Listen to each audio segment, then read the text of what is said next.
अजी सुनते हो? क्या ऐसे बैठे रहते हो हमेशा? कुछ सोचा भी है कि बिटिया इतनी बड़ी हो गई है, उसकी शादी करनी है, थोड़े पैसे बचा कर रखे हैं। कहीं कुछ बात चलाओ ना रिश्ते की। हमारी बिटिया इतनी बड़ी हो गई है, अगर अभी से रिश्ता नहीं ढूंढे तो बहुत देर हो जाएगी। अरे भगवान, क्या बताओ। मैं वो कब से सोच रहा था कि किसी अच्छे घर में मेरी बेटी की शादी हो जाए, पर समझ में नहीं आता कि आखिर उसके लिए एक अच्छा लड़का ढूंढूं कैसे। जहां वो जाता हूं, लोग दहेज ही इतने मांगने लग जाते हैं कि इतनी मेरी हैसियत नहीं है। कहां से दूंगा मैं इतनी दहेज? इस गरीबी में खाने तो ढंगे से मिल नहीं रहे। अच्छा घर और अच्छा लड़का तो मिलने से रहा। तो क्या ऐसे ही हाथ पे हाथ रखने से रिश्ते मिल जाएंगे? बताओ जरा। पंडित जी से बात तो हुई थी ना उस रमदीन के लड़के के बारे में? सुना है कि आज ही शहर से पढ़कर गांव लौटा है और अब गांव में ही रहकर अपने पिताजी के साथ रहकर खेती करना चाहता है। एक बार पंडित जी के साथ मिलकर उस लड़के के घर जाओ ना, रिश्ते की बात लेकर। क्या पता इस बार सब सही से रिश्ता हो जाए। क्या सुरेश, क्या हाल चल? कहाँ जा रहे हो? मैं तुम्हारे पास ही आ रहा था उस रामाधीन बेटे का रिश्ता लेकर। उन्हें भी ऐसी ही बहू चाहिए जो संस्कारी परिवार की हो। गरीब हो चलेगा, पर दिल की अच्छी होनी चाहिए। ऐसी हो जो उनके घर में सबका ख्याल रख सके। सबको लेकर चलने वाली लड़की उन्हें भी चाहिए। अरे पंडित जी, क्या बात कर रहे हो? हम वे कब से यही बात करने की सोच रहे थे आपसे। आपने तो मेरे दिल की बात कह दी। पर पंडित जी, वो लोग इतने अमीर और खंडानी हैं कि हम जैसे छोटे लोगों के घर कहाँ रिश्ता करेंगे। अरे भाई, ऐसी बातें क्यों कर रहे हो? रामाधीन परिवार को कौन नहीं जानता। वो इस गांव के सबसे अच्छे और सबसे इज्जतदार आदमी में से एक है। तुम ज्यादा ना सोचो सुरेश, और अगली सुबह की तैयारी कर लो। रामाधीन जी से मेरी बात हो चुकी है।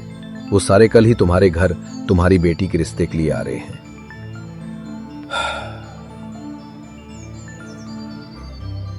सुरेश, इतना सुनते ही खुशी के मारे फूले नहीं समाता है और घर जाकर रिश्ते की तैयारियों में लग जाता है। अपने गरीब से कुटिया को बहुत सजाता है, खाने पानी का पूरा इंतजाम करता है।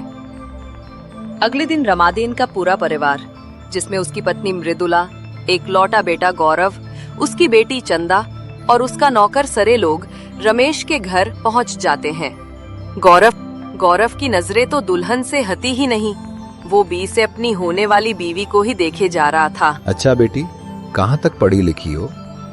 हमें तुम्हारी जैसी सरल और सीधी सी ही लड़की चाहिए। अगर तुम्हारा मन हो तो तुम अपने विचार रख सकती हो। तुम्हारा फैसला ही हम सबका फैसला होगा बेटी। जी, मेरा नाम रानी है। मैं ग्रेजुएशन की हूँ साइंस से। मुझे खाना बनाना, घर को साफ रखना और सिलाई बुनाई का काम बहुत पसंद है। अगर मेरे पिताजी को कोई आपत्ति ना हो तो मुझे ये रिश्ता मंजूर है। फिर क्या रानी और गौरव की शादी बड़े सादगी से हुई और गौरव रानी को अपनी पत्नी बनाकर अपने महल में ले आया। कुछ दिन तो अच्छे से बीते, पर रामाधीन की पत्नी आए दिन रानी को दानते रहती और दिन भर उसे घर के कामों में लगाए रखती। बेचारी रानी उफ न करती और हंसते हंसते सबका ख्याल रखती। भाभी, देखो ना, माँ की तबीयत अचानक से खराब होगी। क्या करूँ भाभी, कुछ समझ में ही नहीं आ रहा है। घर में भी अभी पिताजी और भैया नहीं है। हम दोनों को ही मिलकर कुछ करना होगा भाभी। अरे पगली, तू चिंता क्यों करती है? मैं हूँ ना। माँ को ज्यादा कुछ नहीं, बस वायरल बुखार और सूखी खांसी हुई है। मैं काढ़ा बना कर लाती हूँ। अगर सुबह तक आराम न मिले तो हम लोग माँ को अस्पताल लेकर जाएंगे। अगली सुबह रमदीन भी अपने बेटे गौरव के साथ घर आ गया और इधर रमदीन की पत्नी की तबीयत में भी काफी सुधार हुआ। रमदीन की पत्नी अपनी बहू रानी को हमेशा बुरा भला कहते रहती थी, उसे कभी भी प्यार नहीं देती थी।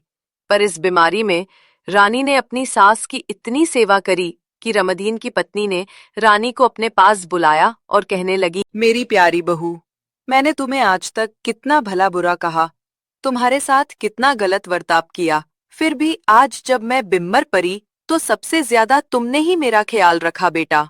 मैं तुम्हारे ये एहसान कभी नहीं भूलूंगी बेटा। तुम मेरी सबसे प्यारी बेटी हो।